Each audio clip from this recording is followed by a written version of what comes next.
Looking at what's in and what's out of the ONS shopping basket, the Office for National Statistics, it's used to help calculate the cost of living.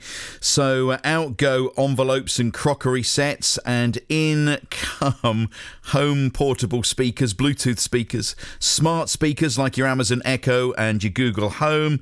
In come electric toothbrushes, settees, and peanut butter. We're focusing in on the smart speaker. Victoria's been in touch. My 10-year-old has one. She loves it for an alarm clock and listening to radio in the morning, encouraging a love of radio. Well done, Victoria. And goes to sleep with relaxing and soothing playlists on a timer at night. We find it brilliant. I was reluctant, but she loves it. Matt's our technology guru from Matt Porter Web Design. Hi, Matt. Hello there. Thank you for joining us. So this is a sign of the times that this being put in the basket now. It is. They're very, very interesting products, really. From a gadget point of view, they're really quite interesting. There's this enormous amounts of technology behind them, apart from the small little sort of puck-sized speakers that we see.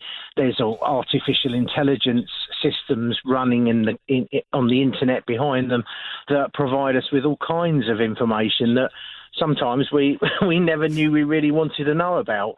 And also controlling our home. You know, they're now able to integrate with a whole raft of other gadgets and technology to allow for our lights to be switched on and off when we see fit. We can drop in on other family members, you know, and talk to them and all kinds of things like that. So they're quite impressive, really. And that's just a small amount of things that you can do with them. It does sound, from the way you're describing them, that they are a bit like, well, Star Trek. You know, you would walk in and watch them walk into their quarters on Star Trek and say, "Computer, dim the lights." Well, you can do that now, can't you? You know, you would talk over an intercom to other people around the Enterprise. You can do that now with these speakers. I mean, it's quite scary. Yeah, I mean, at home I've got several different lights set up which integrate with my smart speaker, and they all use different technologies. Some of them are inline switches, some of the little power adapters. There's all kinds of things you can do with them, but they are very clever, really. You can, aside from just saying turn on the lights, turn off the lights, you know, you can to some degree have them so they behave intelligently. So you can say to them, you know, switch the lights on at dusk, or switch the lights on at 4 o'clock in the afternoon and switch them off at 5. You know, so even if you're not there, this assistant is doing things for you which potentially can secure your home. So really good things.